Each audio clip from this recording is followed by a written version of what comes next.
Tanggal 28 Oktober, Florida, Amerika Serikat. Jolene Kujus sedang bersama pacarnya yang bernama Romeo. Mereka pergi berkencan dengan menggunakan mobil. Lalu tiba-tiba saja terjadi kecelakaan. Tanpa sengaja mereka menabrak seseorang hingga meninggal. Awalnya Jolene ingin menghubungi ambulans, namun Romeo menolak. Dia malah ingin menyembunyikan mayat yang baru saja mereka tabrak. Dia ingin lari dari tanggung jawab, seperti afiliator judi yang menghapus videonya. Wiu wiu wiu. Karena Romeo memohon-mohon, Jolene pun terpaksa mengikuti keinginannya. Mereka baru saja membuat kesalahan fatal. Keputusan inilah yang membuat Jolene kini mendekam di penjara. Dia pun berbicara dengan pengacara dengan harapan supaya bisa bebas dari penjara.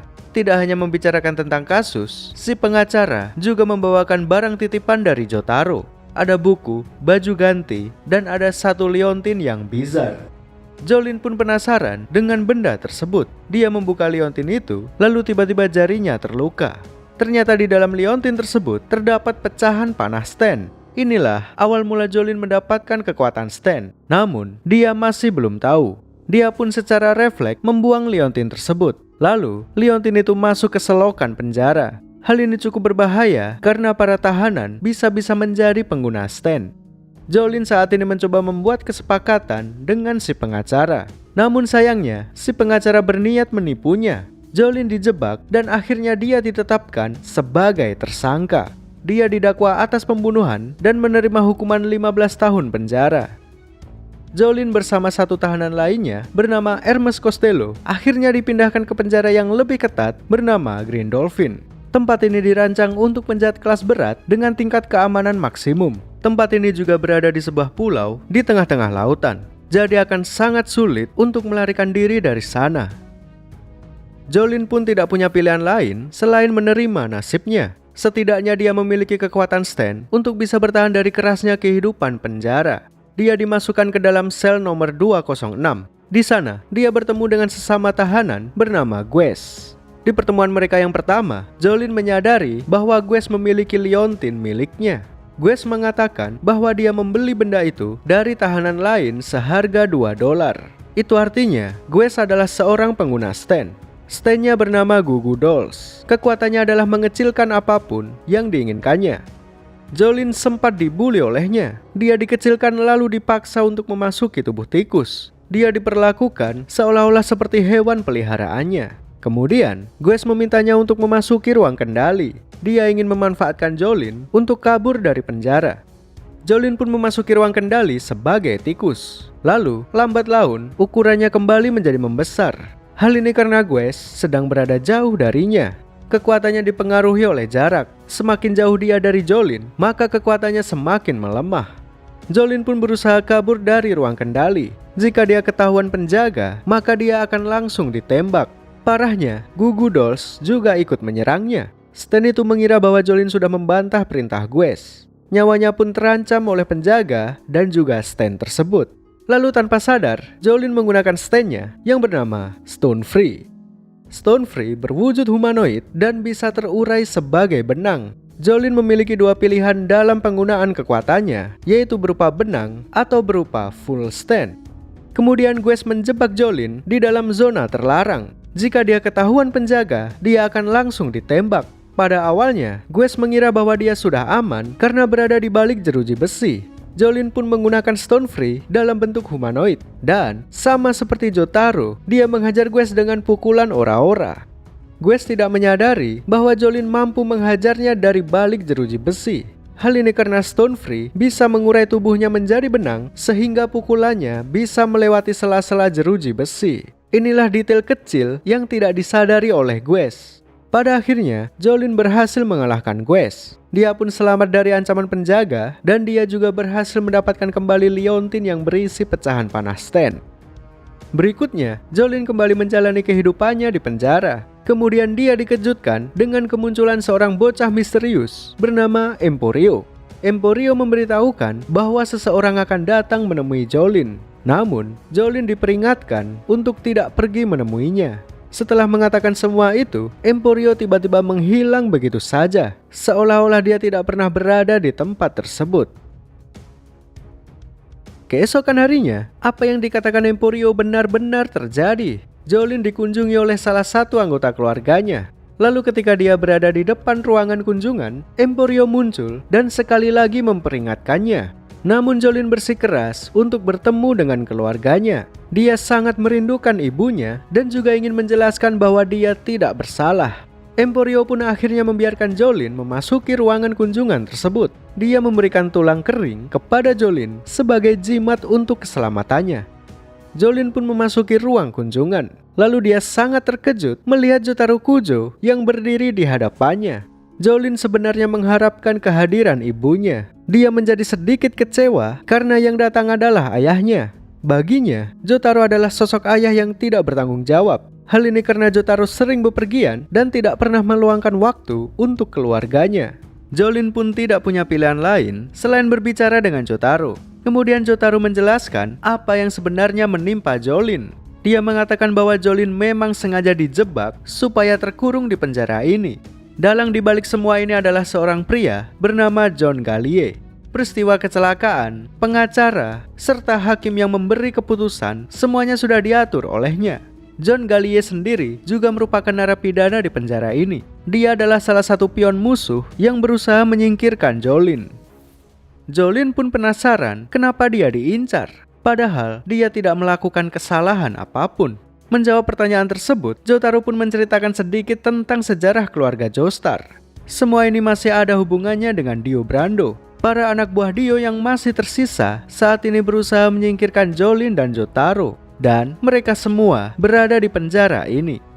Setelah menceritakan sedikit tentang sejarah Joestar, Jotaro berniat membantu Jolin untuk melarikan diri dari penjara. Kemudian hanya selang beberapa menit, mereka berdua dikejutkan dengan serangan musuh. John Gallier menggunakan stand-nya yang bernama Manhattan Transfer untuk menyerang mereka. Stand-nya berbentuk satelit kecil yang bisa dikendalikan dari jarak jauh. Kekuatannya adalah membaca aliran udara dan memantulkan peluru yang ditembakkan dari jarak jauh. Cara bertarung John Gallier adalah dengan menggunakan sniper dari gedung penjara pria. Jadi dengan kekuatan stand-nya, dia bisa menembak seseorang tanpa disadari. Jolin dan Jotaro pun sempat terkena tembakan. Mereka berusaha untuk tidak bergerak supaya posisinya tidak terdeteksi. Lalu tiba-tiba saja Emporio datang dan mengalihkan perhatian. Seketika Manhattan Transfer langsung pergi mengejar Emporio. Mengetahui hal ini, Jolin tidak bisa tinggal diam. Dia pun pergi mengejar Emporio untuk menyelamatkannya. Jolin mengikuti jejak Emporio hingga tiba di sebuah ruangan mesin. Lalu dia merusak pipa gas yang bertujuan untuk mengaburkan bidikan John Gallier. Karena musuh sangat bergantung pada aliran udara, maka kebocoran gas akan sangat mengganggu penglihatan. Tembakan John meleset berkat kebocoran gas tersebut. Lalu Jolin menggunakan benang yang dibentuk menjadi jaring untuk menangkap Manhattan Transfer. Setelah berhasil menangkapnya, Jolin pun mendaratkan pukulan dan berhasil menumbangkan John Gallier. Setelah pertarungan ini, Jolin merasa ada sesuatu yang aneh. Dia menyadari bahwa luka tembakan pada Jotaro dan dirinya sendiri tiba-tiba menghilang. Lalu dia tersadar dan mendapati dirinya masih berada di ruangan kunjungan. Ternyata pertarungan melawan John Gallier hanyalah sebuah ilusi. Ini adalah efek dari kekuatan musuh yang lain. Seseorang memiliki kekuatan untuk menciptakan ilusi dan berusaha melumpuhkan mereka berdua. Jolin bisa terbangun dari ilusi berkat tulang yang diberikan Emporio. Tangannya terluka karena menggenggam benda tersebut. Dia pun kemudian berusaha membangunkan Jotaro dengan cara melilitkan benang di wajahnya. Setelah berhasil, mereka berdua segera pergi meninggalkan ruang kunjungan. Namun pertarungan masih belum selesai. John Gallier yang asli tiba-tiba muncul di hadapan mereka. Dia pun menembakkan 7 peluru yang diarahkan ke Jolin. Jotaro pun segera menghentikan waktu. Lalu ketika waktu berhenti, Jotaro menyadari stand musuh lain yang berada di belakangnya. Stand itu bernama White Snake. Dialah yang sudah menjebak mereka ke dalam ilusi. Artinya, Jotaro dan Jolin sedang berhadapan dengan dua orang musuh, yaitu John Gallier dan juga White Snake. Jotaro pun mendorong Jolin supaya terhindar dari peluru. Fokusnya kali ini adalah menyelamatkan putrinya. Tentunya, Jotaro menjadi lengah. Ketika dia berfokus ke Jolin, White Snake berhasil menyerangnya dari belakang. Lalu keluar 2 disk dari kepala Jotaro. Yang satu berisi ingatan dan satunya lagi berisi Star Platinum. Ini adalah efek dari kekuatan White Snake. Selain bisa menciptakan ilusi, dia juga bisa mencuri ingatan dan juga stand orang lain dalam bentuk disk. Setelah berhasil mencuri disk tersebut, Whitesnake segera melarikan diri. Ternyata yang selama ini diincar bukanlah Jolene, melainkan Jotaro. Jotaro pun menjadi tidak berdaya setelah stand-nya dicuri. Pada dasarnya, stand adalah jiwa. Jadi, kehilangan stand sama dengan kehilangan nyawa. Melihat ayahnya yang sekarat, tentunya Jolene menjadi panik. Lalu ketika dia sedang panik-paniknya, John Gallier masih berniat menyerang. Tentu Jolene menjadi sangat marah. Dia pun menghajar John Gallier dengan pukulan khas Kujo, ora-ora. Kalau pukulan khas Putin, ura-ura. Aduh. Setelah itu, Jolene segera membawa Jotaro menuju perairan. Di sana sudah ada orang-orang dari Yayasan Speedwagon yang menunggu dengan kapal selam. Pada awalnya rencana mereka adalah melarikan diri bersama-sama. Tapi karena Jotaro sudah kehilangan jiwanya, Jolene pun memutuskan untuk kembali ke penjara. Pada akhirnya, tubuh Jotaro diamankan oleh Yayasan Speedwagon. Sedangkan Jolene kembali ke penjara untuk memburu Whitesnake. Kejadian ini juga membuat Jolene menerima tambahan hukuman selama 5 tahun. Yang awalnya 15 tahun, kini menjadi 20 tahun. Sama seperti hukuman afiliator judi. Wah, lama banget. 20 tahun itu, kalau diibaratkan manusia ya, itu bayi yang baru lahir sampai bertumbuh memasuki usia depresi anjir. Lama banget itu. Bayangin dari polos sampai ke quarter life crisis. Lama sekali. Jolene sama sekali tidak gentar dengan hukuman 20 tahunnya. Dia akan melawan siapapun yang menghalanginya demi menyelamatkan ayahnya. Dia percaya bahwa jika Star Platinum dimasukkan kembali ke tubuh Jotaro, maka Jotaro akan hidup kembali. Jolene yang tadinya remaja tanpa tujuan, kini sudah berubah menjadi wanita dengan misi yang besar. Dia juga bisa dibilang beruntung karena sudah menemukan rekan yang bisa dipercaya, yaitu Emporio. Mulai dari sini Emporio akan membantu Jolene dengan apa yang dia bisa. Sementara itu, Hermes Costello tanpa sadar telah mendapatkan kekuatan Stan. Ternyata dialah orang yang menemukan liontin yang sempat dibuang oleh Jolene. Jarinya tertusuk panah Stan, lalu dia merasa kesal dan memutuskan untuk menjual benda itu kepada Guess. Inilah awal mula Hermes dan Guess menjadi pengguna Stan. Stan milik Hermes bernama Kiss. Kekuatannya adalah menggandakan benda ataupun organ tubuh dengan cara menempelkan stiker. Dan ketika stikernya dicabut, maka benda yang diduplikasi kembali menyatu seolah-olah tertarik magnet. Selang beberapa menit setelah menyadari kekuatannya, Hermes dipertemukan dengan pengguna Stan bernama McQueen. Memang antar sesama pengguna Stan pasti akan dipertemukan seolah-olah seperti terikat satu sama lain. McQueen adalah seorang petugas kebersihan yang sudah diberi kekuatan oleh Whitesnake. Dia memiliki kebiasaan mencuri uang milik para tahanan. Dia sudah mencuri uang milik Hermes dan sekarang Hermes kembali merebut uangnya dengan menggunakan Stan-nya. McQueen pun pingsan setelah diserang oleh Hermes. Lalu tiba-tiba saja keluar 2 disk dari kepalanya. Karena penasaran, Hermes mengambil disk ingatan milik McQueen. Tentunya Hermes sangat kebingungan. Baru kali ini dia mengalami sesuatu yang bizar dalam hidupnya. Mulai dari mendapatkan kekuatan stiker hingga melihat disk yang keluar dari kepala manusia. Keesokan harinya, Hermes kembali dipertemukan dengan McQueen. Lalu tanpa disadari, McQueen menggunakan kekuatannya kepada Hermes. Stand milik McQueen bernama Highway to Hell. Kekuatannya adalah berbagi penderitaan dengan target. Kekuatan ini sangat cocok dengan sifatnya yang memiliki kecenderungan untuk bunuh diri. Ketika dia membenamkan wajahnya di air, Hermes menjadi tidak bisa bernafas. Seolah-olah dia berada di posisi yang sama dengan McQueen. McQueen sendiri tidak menyadari bahwa dia memiliki kekuatan. Dia hanyalah seseorang yang dimanfaatkan oleh Whitesnake. Setelah usaha bunuh dirinya digagalkan, McQueen beralih ke metode bunuh diri yang lain. Dia melilitkan kabel listrik ke tubuhnya, lalu ditambah dengan siraman air garam. Jika dia menekan saklar, bisa dipastikan dia akan mati. Untuk mengatasi McQueen, yang perlu dilakukan Hermes adalah mencegahnya bunuh diri. Hermes mencoba berbicara dengannya. Dia mencoba berperan sebagai psikolog untuk meredakan semua masalah McQueen. Namun sayangnya semuanya sia-sia. McQueen menekan saklar, lalu listrik mulai menyetrum seluruh tubuhnya. Untungnya, Hermes sempat menempelkan stiker di kepala McQueen. Kepalanya terduplikasi menjadi 2 dan akhirnya McQueen terhempas dan berhasil dikalahkan. Hermes pun mengambil disk yang berisi stand milik McQueen. Setelah itu dia berencana untuk menemui Jolin. Mulai dari sini, Hermes akan bergabung dengan tim Jolin melawan Whitesnake, si pemuja Dio Brando. Hermes menyerahkan 2 disk yang didapatkannya kepada Emporio. Lalu Emporio memberikan disk ingatan McQueen kepada Jolin. Jolin mencoba memasukkan disk tersebut ke kepalanya. Berkat itu, dia mengetahui lokasi penyimpanan disk lain yang berada di dalam ban traktor. Kemungkinan besar disk milik Jotaro juga berada di sana. Jadi, misi Jolin adalah mencari traktor yang berada di luar area penjara. Keesokan harinya, kepala penjara mengumpulkan beberapa tahanan untuk dimintai bantuan. Beberapa hari yang lalu terdapat 2 orang tahanan yang mencoba lari ke daerah pertanian. Kepala penjara ingin membentuk regu pencari untuk mencari 2 orang yang kabur. 5 orang tahanan akhirnya bersedia membantu. 2 di antara mereka adalah Jolin dan Hermes. Tujuan Jolin sebenarnya bukanlah membantu pihak kepolisian, melainkan mencari traktor di area luar penjara. Untuk keamanan, para tahanan dipaksa memakai gelang yang bisa meledak. Jika jarak para tahanan terpaut 50 meter dari penjaga, maka mereka akan meledak. Setelah sekian jam mencari, Jolin dan Hermes akhirnya menemukan traktor yang berisi banyak disk.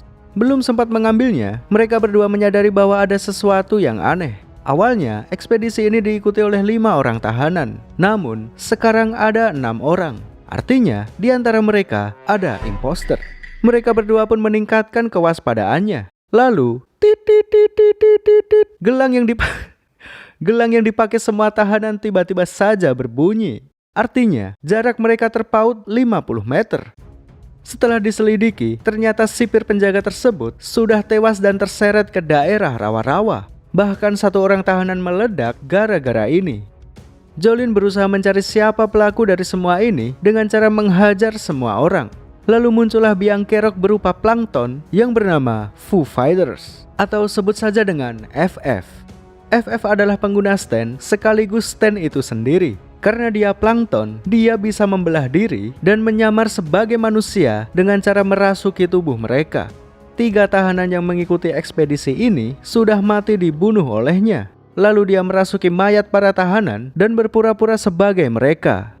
Dia bisa berevolusi menjadi seperti ini karena 2 disk yang diberikan oleh Whitesnake. Dia memang diberi tugas untuk menjaga traktor yang berada di tempat tersebut. Siapapun yang mendekati traktor akan dibunuh olehnya. FF membelah dirinya menjadi 2 untuk menghadapi Jolin dan Hermes. 1 duplikatnya berusaha menjauhkan mayat sipir penjaga supaya gelangnya meledak. Sementara tubuh utamanya berusaha mengamankan traktor. Jolin dan Hermes pun bekerja sama untuk menghadapi FF. Hermes bertugas untuk menjaga mayat sipir penjaga, sedangkan Jolin akan berusaha mengejar FF. Hermes pun berhasil mengalahkan duplikat FF, lalu segera membawa sipir penjaga ke tempat Jolin. Dengan begitu mereka sudah aman dari gelang yang bisa meledak. Kemudian tibalah pertarungan final antara Jolin melawan FF. Jolin menyadari bahwa FF sangat bergantung dengan air. Dia pun mengecoh FF dengan cara menjalankan traktor menggunakan benangnya. Traktor itu berjalan menuju ke tempat kering dan FF secara refleks mengejarnya. Akibatnya, tubuh FF hancur karena kekurangan air. Dengan ini, FF berhasil dikalahkan. Namun tidak disangka-sangka, Jolin tidak ingin membunuhnya. Dia malah ingin membuat kesepakatan dengan FF. FF setuju dan mulai sekarang dia bergabung dengan tim Jolin. FF menyamar sebagai tahanan yang tadinya sudah meledak. Dia akan pergi ke penjara bersama Jolin dan Hermes. Setelah memeriksa traktor tersebut, Jolin akhirnya berhasil menemukan disk Star Platinum. Lalu rencana selanjutnya adalah mengirim disk tersebut kepada Yayasan Speedwagon. Dengan kembalinya Star Platinum, kemungkinan besar nyawa Jotaro bisa diselamatkan. Jolin juga berusaha mencari disk yang berisi ingatan Jotaro. Namun sayangnya benda tersebut tidak ada. Di sini terungkap bahwa Whitesnake tidak mengincar Star Platinum, melainkan mengincar ingatan Jotaro. Whitesnake ingin menggali informasi tertentu yang hanya diketahui oleh Jotaro. Tentunya semua ini masih ada hubungannya dengan Dio Brando, karena Jotaro lah orang yang sudah mengalahkannya. Setelah itu Jolin, Hermes, dan FF kembali ke penjara. Sore harinya, pengguna Whitesnake secara langsung mengunjungi gudang tempat penyimpanan disk tersebut. Terungkaplah sosok pengguna Whitesnake, yaitu seorang pastur penjara bernama Enrico Pucci. Tentunya saat ini dia merasa sangat kesal. Dia tidak menyangka bahwa Jolin berhasil melakukan semua ini. Pada awalnya, Jolin hanyalah umpan untuk menarik Jotaro ke penjara. Oleh karena itulah Jolin dianggap tidak berbahaya dan dibiarkan begitu saja. Namun setelah kejadian ini, Pucci menyadari bahwa Jolin merupakan ancaman yang besar. Mulai dari sini dia akan meningkatkan kewaspadaannya terhadap Jolin. Keesokan harinya, Pucci memberikan kekuatan Stan kepada seorang wanita, lalu menugaskannya untuk memburu tim Jolin.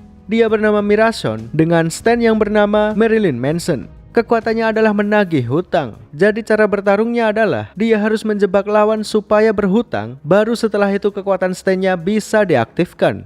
Dia pun mulai menjebak Jolin dengan pertaruhan judi. Kebetulan para tahanan sedang menikmati jam istirahat. Ketika Jolin sedang bermain bola tangkap, tiba-tiba Mirason datang dan mengajaknya bertaruh. Jika Jolin menjatuhkan bolanya sekali saja, maka dia akan kalah. Namun jika Jolin berhasil melakukan 100 lemparan, maka dia akan menang. Pada awalnya Jolin berhasil menyelesaikan 100 lemparan. Dia pun mendapatkan uang senilai $100. Namun, rencana Mirason yang sebenarnya baru saja dimulai. Dia kembali mengajak bertaruh dengan nominal $1000. Jolin sempat menolak karena ini semua terlalu mencurigakan. Namun, Hermes yang mata duitan berhasil terpancing ke dalam skema ini. Cara yang dilakukan Mirason ini hampir mirip seperti afiliator judi. Hermes menerima tantangan 100 lemparan dengan nilai taruhan $1000. Dia menganggap bahwa melakukan 100 lemparan adalah hal yang mudah. Dia memainkan permainan ini dengan FF. Sementara Jolin hanya menonton sambil mengamati situasi. Beberapa menit berlalu semenjak mereka memulai permainan. Tanpa disadari, jam istirahat sudah selesai dan para tahanan diminta kembali ke dalam sel. Hermes pun terganggu dengan kehadiran sipir penjara. Akibatnya, dia menjatuhkan bola, lalu kekuatan Mirason aktif untuk menagih Hermes. Sayangnya uang Hermes tidak cukup untuk menutupi kekalahannya. Lalu Stan musuh mengambil organ dalam Hermes sebagai pengganti uang. Untuk menyelamatkan Hermes, Jolin menantang Mirason dengan 1000 lemparan. Jika dia berhasil, dia meminta Mirason untuk mengembalikan organ tubuh Hermes. Sebenarnya Jolin mengerti bahwa melakukan 1000 lemparan sangat tidak mungkin dilakukan. Namun, dia memiliki rencana lain. Dia tidak perlu melakukan 1000 lemparan jika berhasil mengalahkan pengguna Stan-nya secara langsung.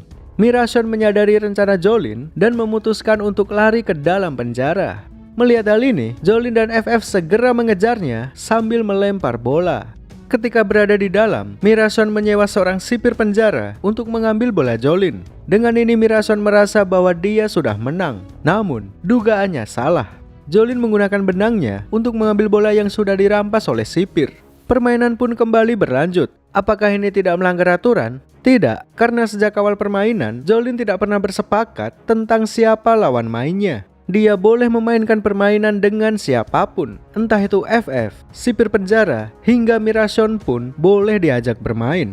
Kemudian Jolin menghajar Mirason dengan menggunakan bola yang disambung dengan benangnya. Jolin menghajarnya sebanyak 1000 kali. Dengan ini, dia berhasil menyelesaikan taruhan 1000 lemparan sekaligus mengalahkan Mirason.